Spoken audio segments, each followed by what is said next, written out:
नमस्कार. शुभज्योतिषमध्ये मनपूर्वक स्वागत आहे. आज आपण नोव्हेंबर महिन्याचे मेष लग्नाचे मासिक भविष्य जाणून घेणार आहोत. तुमच्या कुंडलीत पहिल्या घरात एक अंक असेल तर तुम्ही मेष लग्नाचे जातक आहात. तर हा व्हिडिओ खास तुमच्यासाठी आहे. या महिन्यात नोकरीत नवीन संधी मिळतील. सध्याच्या नोकरीत बदली किंवा बदलामुळे प्रमोशन मिळण्याची शक्यता आहे, पण त्यासोबत खर्च वाढण्याचीही शक्यता आहे. व्यवसायाच्या दृष्टीने सध्याच्या व्यवसायात स्थिर राहील. विद्यमान व्यवसायात नवे सेगमेंट सुरू करता येतील. मात्र अगदी नव्या व्यवसायात शून्यापासून सुरू करणं थोडं कठीण ठरेल. आर्थिक स्थिती या महिन्यात चांगली राहील.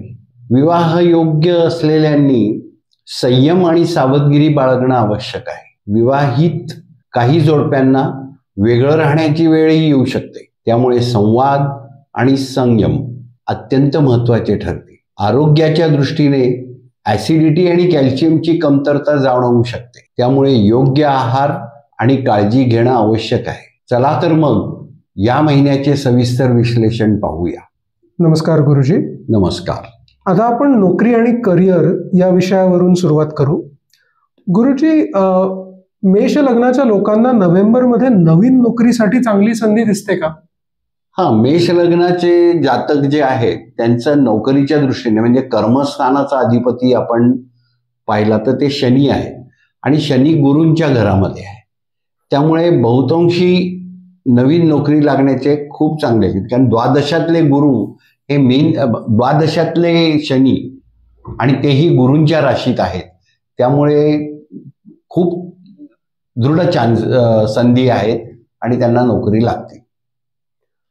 आणि जर काही लोकांना बदल करायचा असेल, म्हणजे भारतातून बाहेर जायचं असेल किंवा आत्ताच्या गावातून दुसऱ्या गावाला जायचं असेल, तर त्यांना संधी आहेत? मेष लग्नाचे जे जातक आहे ना, त्यांच्या दशमस्थानावरती कर्क राशीतल्या उच्चीच्या गुरुनी ची दृष्टी आहे आता सध्या. त्यामुळे त्यांना बदल आहेच, पण दशमेच परत व्ययात आहे. त्यामुळे त्या बदलामुळे जरी उत्पन्न वाढलं किंवा त्यांना प्रमोशन मिळालं तरी सुद्धा त्यांचा खर्च वाढणार आहे. त्यामुळे संधी असली आणि खर्च वाढणार असला तरी त्यांनी बदलाच्या ठिकाणी जावं असं एक मत आहे. गुरुजी, मेष लग्नाच्या लोकांना काही अस्थिरता, अचानक बदल किंवा आर्थिक नुकसान किंवा नोकरीचं नुकसान याबाबत सावध राहण्याची गरज आहे का? मेष लग्नाचे जातकांचे दशमेश शनी आहेत आणि ते व्ययात आहे. त्यामुळे थोड्याफार प्रमाणामध्ये ज्यांचा संबंध हा आर्थिक व्यवहाराच्या ठिकाणी आहे आणि ज्यांना त्या कार्य ह्याच्यामध्ये थोड्याफार प्रमाणामध्ये ज्याला आपण म्हणतो की पैसे मिळण्याची शक्यता जास्त आहे, त्यांनी थोडंसं सावध राहावं. धन्यवाद गुरुजी. आता आपण व्यवसाय आणि उद्योजकता या विषयाकडे वळू. मेष लग्नाच्या लोकांनी नोव्हेंबरमध्ये नवीन व्यवसाय सुरू करावा का?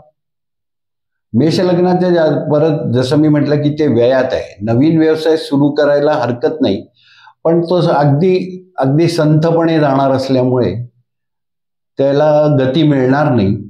आणि गती मिळण्याकरता म्हणून मग त्यांना काहीतरी थोडंसं त्याच्यामध्ये जास्त लक्ष द्यावं लागेल आणि जास्त मेहनत करावी लागेल. याच्यासाठी काही आध्यात्मिक उपाय आपण सुचवू शकाल? सर्वसाधारणपणे मेष लग्नाच्या जातकांची आत्ताची जी परिस्थिती पाहता त्यांनी गुरूंचं स्मरण करावं आणि कुठल्याही ठिकाणी जरी सेवेत असतील ते तरी त्यांनी गुरुचरित्रातल्या 14व्या अध्यायाचं पठण नक्की करावं. म्हणजे जेणेकरून त्यांच्या ते ज्या ठिकाणी सेवा करत असतील याच्यात सेवा करणं म्हणजे नोकरी करणं, व्यवसाय करणं म्हणजे तिथे सुद्धा ती पण एक प्रकारची सेवा आहे. त्यामुळे व्यावसायिकांनी सुद्धा कर्मचारी असलेल्यांबरोबर, अधिकारी असलेल्यांबरोबर गुरुचरित्रातल्या 14व्या अध्यायाचं पठण रोज उत्तरेकडे तोंड करून बसून करावं. आणि जे आधीपासून व्यवसायात आहेत त्यांना या महिन्यात अडथळे दूर होण्याचा किंवा काही प्रगती होण्याची शक्यता आहे का? नाही, सध्या थोडं सगळं शांतच राहील. त्या वर्तमानामध्ये प्रगती होईल, पण ती पण खूप अशी झपाट्याने होणार नाहीये. ती पण अगदी संथ गतीने प्रगती होणार आहे. त्यामुळे थोडीशी मेहनत, थोडंसं लक्ष देणं आणि त्यातल्या त्यात थोड्या फार प्रमाणामध्ये चौकस राहणं अत्यंत आवश्यक आहे. धन्यवाद गुरुजी. आता आपण आर्थिक स्थिती आणि गुंतवणूक याविषयी बोलू. मेष लग्नासाठी नोव्हेंबर महिन्यात आर्थिक स्थिती कशी दिसते? मेष लग्नांच्या जातकाच्या चतुर्थ स्थानामध्ये आता गुरूंचं भ्रमण आहे. गुरु कर्क राशीत उच्चीचे आहेत, मार्गी आहेत. त्यामुळे मेष लग्नाच्या जातकांची आर्थिक परिस्थिती बऱ्यापैकी राहील, त्याला काही अडचण येणार नाही.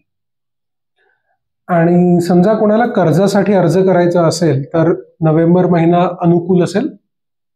हो, मागच्या ऑक्टोबर महिन्याच्यातही आपण चर्चा केलेली होती की 18 ऑक्टोबरला गुरूंचं भ्रमण सुरू झालेलं आहे कर्क राशीवरून, आणि आता सध्या गुरु कर्क राशीत आहे आणि चांगलं पुनर्वसू म्हणजे त्यांच्या स्वतःच्या नक्षत्रात ते सध्या भ्रमण करत आहेत.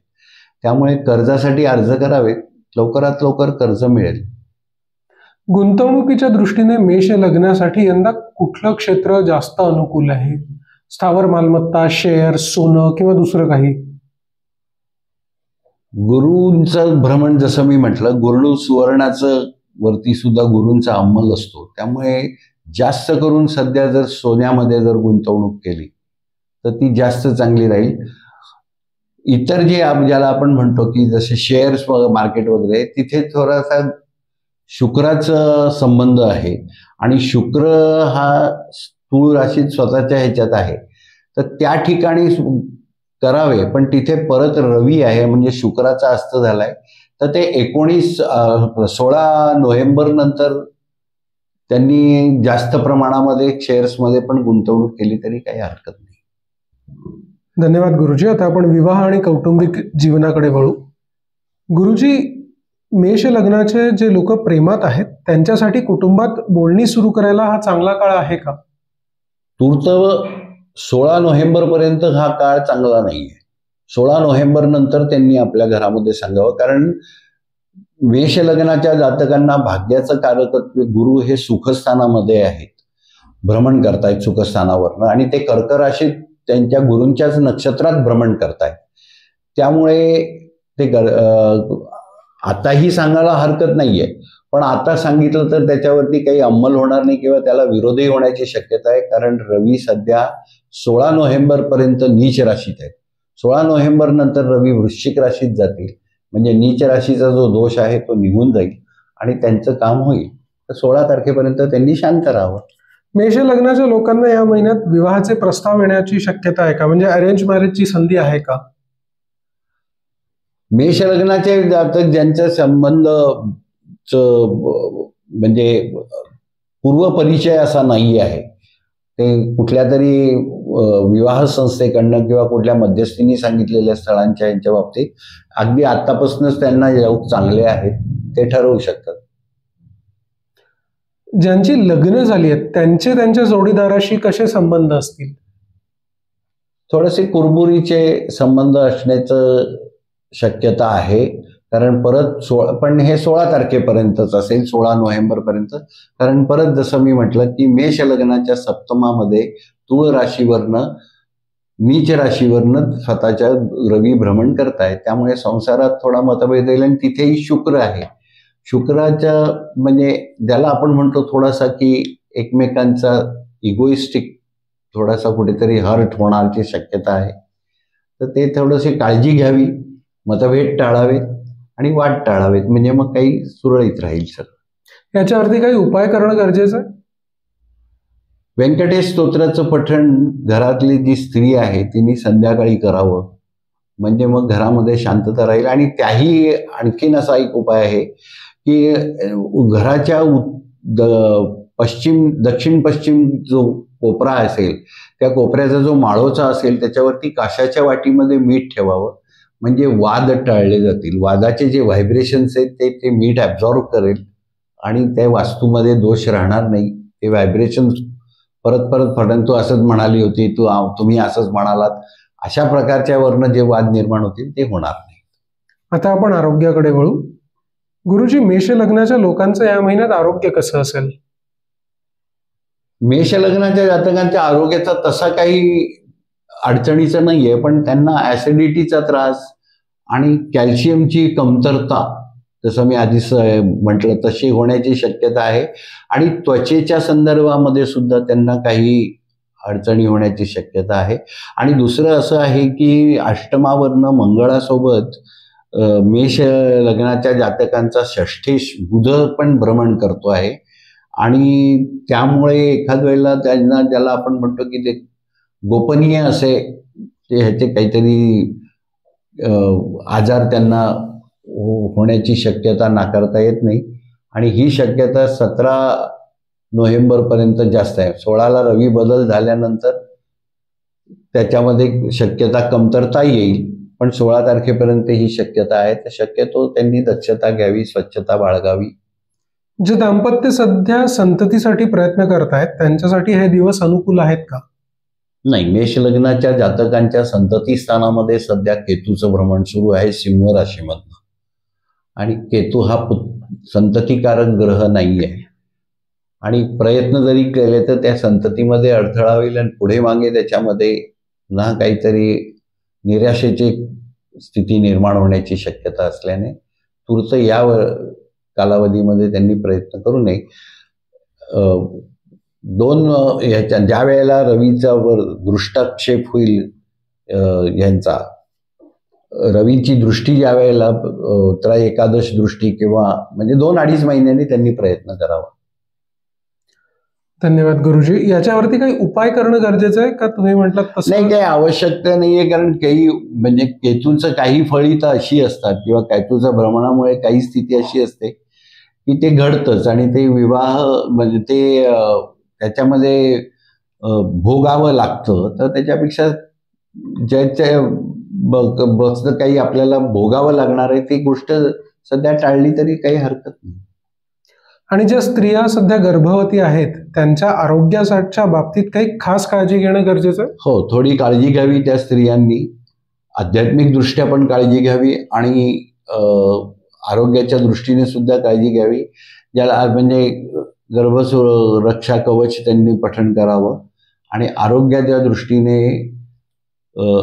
ॲलोपॅथिक औषधांच्या पेक्षा त्यांनी आयुर्वेदिक औषधांकडे भर द्यावा. मग गर्भपाल रस किंवा अशा प्रकारचे जे वेगवेगळे काही वैद्यकीय सल्ला घेऊन, त्यांच्या गायनेकॉलॉजिस्टचा सल्ला घेऊन त्यांनी ते सेवन करावे. म्हणजे केतूचा जो भ्रमण आहे पंचम स्थानावरचा, तो त्रास होणार नाही. धन्यवाद गुरुजी, आपल्या वेळेबद्दल, आपल्या मार्गदर्शनाबद्दल. आपल्यालाही काही गुरुजींना प्रश्न विचारायचे असतील तर आम्हाला व्हॉट्सॲपद्वारे कळवू शकता किंवा इथे कॉमेंट्सही करू शकता. धन्यवाद. धन्यवाद. नमस्कार.